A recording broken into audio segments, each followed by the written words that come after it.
ይህ የምፅዓቱ አዋጅ ነጋሪ አገልግሎት ወቅታዊና ዕለታዊ ወጎችን በማቅረብ ትንታኔ የምንሰጥበት የተለያዩ እንግዶችንም በመጋበዝ የምናቀርብበት መድረክ ነው።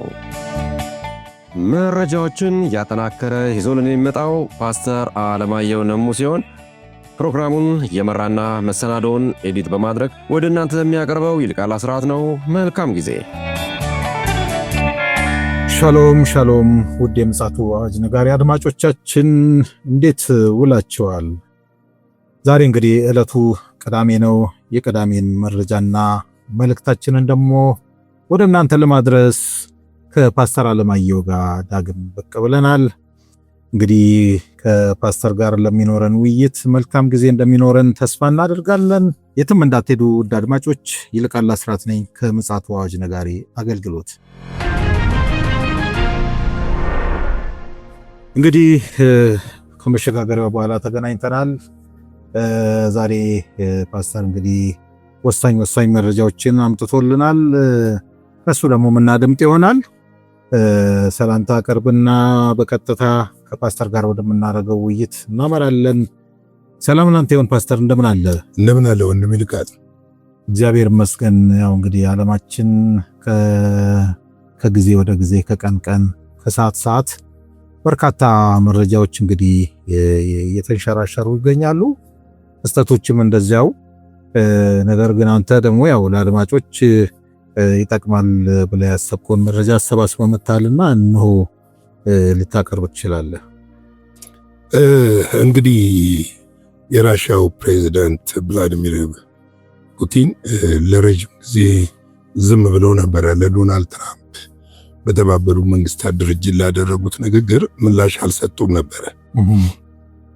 እንግዲህ በትናንትናው ዕለት በሩሲያ ውስጥ ባልተደረገ አንድ ስብሰባ ላይ ወይም እዛ ስብሰባ ላይ ጋዜጠኞች ተገኝተው ነበርና ጥያቄ አቅርበውላቸው ለጋዜጠኞች ምላሽ ሰጥተዋል።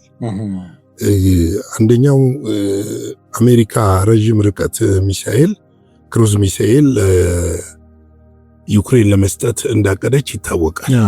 እና ስለዚህ ጉዳይ ምን ይላሉ የሚለውን በተጠየቁበት ጊዜ በጦርነቱ ላይ የሚያመጣው ለውጥ የለም፣ ይልቁንም በአሜሪካና በሩሲያ መካከል ያለውን ግንኙነት ያጠፋዋል እንጂ ለውጥ አያመጣም ብለው ተናግረዋል። እንግዲህ ይሄ ብቻ አይደለም። ሌላው የተናገሩት ጋዜጠኞች ላቀረቡላቸው ጥያቄ ሲመልሱ የወረቀት ላይ ነብር እና ደካማ አንዲት ትንሽ ሀገር ማሸነፍ ያልቻለ ብለው ዶናልድ ትራምፕ ተናግረው ነበርና ለዚህ ምላሽ ሲሰጡ ምንድነው ያሉት? የወረቀት ላይ ነብር ከሆንን አውሮፓ ምን ይባላል? እኛ እየተዋጋን ያለነው ከ30 ሀገር ጋር ነው። እንግዲህ የወረቀት ላይ ነብር ካልከው ይህንን የወረቀት ነብር ናና ሞክረው ብለዋል። ራስ አንተ ነብር እያለ አይደለም፣ ናና ሞክረው ነው። ግጠመንና ነብር የወረቀት ላይ ነብር መሆናችንን ታየዋለህ ነው የሚለውና እንግዲህ እኛ የወረቀት ነብር ከሆን አውሮፓ ምን ሊባል ነው ብለዋል። እንኪያስ ሲሞክሩ ነው ያሉት። ሌላው አንድ የነዳጅ መርከብ ነዳጅ የጫነ መርከብ በፈረንሳይ ባህር ዳርቻ ታግቶ ነበረ። የሩሲያ ነው አጠገብ ተይዞ ነበረ የነዳጅ መርከቡ። ተጠይቀው ሲመልሱ አውሮፓ የባህር ላይ ውንብድና ጀምረዋል ነው ያሉት። ከባህር ላይ ውንብድና ጀምረዋል። ስለዚህ ይሄ ውንብድናቸውን በቅርቡ ምላሽ እንሰጠዋለን ብለዋል። እና በተለይ ደግሞ ከዚህ ጋር የያዙት ምንድነው አማኑኤል ማክሮንን ነው። አማኑኤል ማክሮን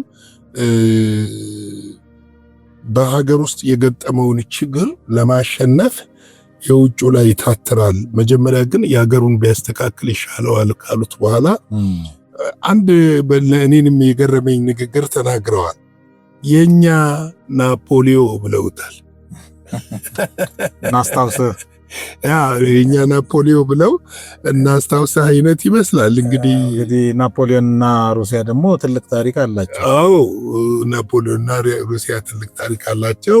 ይሄ ብቻ ሳይሆን አሁን ነገሮች እንዴት እየከረሩ እየጦዙ እንደመጡ የሚያመለክት ነው። በትናንትናው ዕለት በጀርመን ሙኒክ አየር ማረፊያ ላይ በርካታ ድሮኖች በሰማዩ ላይ ሲበሩ ታይተው የጀርመን የሙኒክ አየር ማረፊያ ተቋርጦ ነበረ እና አውሮፕላኖች በፍራንክፈርትና በተለያየ የሀገሪቱ አየር ማረፊያ እንዲያርፉ ተገደዋል። ምክንያቱም አየር ማረፊያው ተዘግቶ ነበረ። እንግዲህ እነዚህ በራሪ አካሎች ነው ያሉት። እነሱ በራሪ አካል ሳይሆን በርቀት ደግሞ ሲታይ ድሮኖች እንደሆኑ ተረጋግጧል። ነገር ግን ድሮኖቹ የማ እንደሆኑ አልታወቀም። ግን እነሱ ምንድነው ጣታቸውን የቀሰሩት ወደ ሩሲያ ነው። አሁን ላይ ጀርመንና ይህንን ነገር አቤት ብላለች። እንግዲህ ታስታውስ ከሆነ ሁሉም ስብሰባ ላይ ነበሩ በዴንማርክ ኮፐንሃገን ላይ እና ይሄ ነገር ሲሰማ በጣም ድንጋጤ ተፈጥሯል በጀርመን ምድር። ሩሲያ ግን ወዲያው እኛ አይደለንም የሚል ምላሽ ሰጥታለች።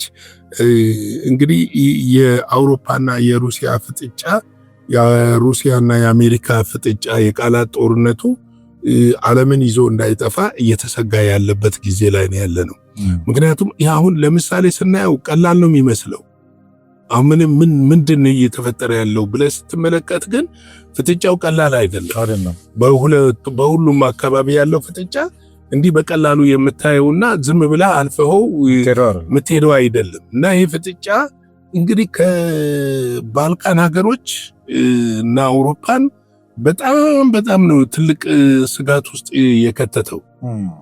ምክንያቱም አሁን የዶናልድ ትራምፕ ለዩክሬን ይህንን መሳሪያ ይሰጣሉ ማለት እንደገና ደግሞ በተለያየ ጊዜ በተለያዩ የአውሮፓ ሀገሮች ላይ እነዚህ ድሮኖች መታየታቸው እና የነዚህ ድሮኖች ሚስጥር አለመፈታቱ ሁሉም ጣታቸውን ወደ ራሽያ ብቻ መጠቆማቸው ችግሩን እያባባሰው መምጣትና ኔቶም ራሱ ማስረጃ የለው።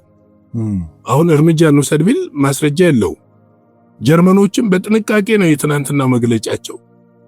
ኤርፖርቱን የዘጉት ወደ ስንት ሺህ ህዝብ ነው በሙኒክ በረራ ያደርግ የነበረ ተስተጓጉሏል። ለተወሰነ ሰዓታት ተስተጓጉሏል። ለተወሰነ ሰዓታት ብቻ ሳይሆን እነሱ ለረጅም ሰዓታት ነው የዘጉት።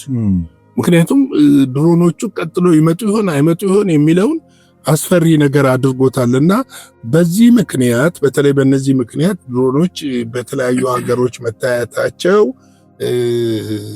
ምንድነው የአውሮፓ ሀገሮች ከፍተኛ ስጋት ውስጥ ገብተዋል። ምስጢሩ ሊፈቱት አልቻሉም። ነገር ግን አሁንም እያሉ ያሉት ራሽያ ነች። ራሽያ ደግሞ እኔ አይደለሁም የሚል ነገር በግልጽ አስቀምጣለች። እንግዲህ ምናልባትም በእነዚህ ድሮኖች አማካኝነት ጦርነቶቹ እንዳይከፈቱና አውሮፓ ወደ ለቀለት እልቂት ውስጥ እንዳትገባ ስጋት ተፈጥሯል። ይህ ስጋት ቀላል የሚባል ስጋት አይደለም። እንግዲህ አሁን በኮፐንሃገን ባለው ስብሰባ አውሮፓ በሶስት ቦታ ነው እየተከፋፈለ ያለው።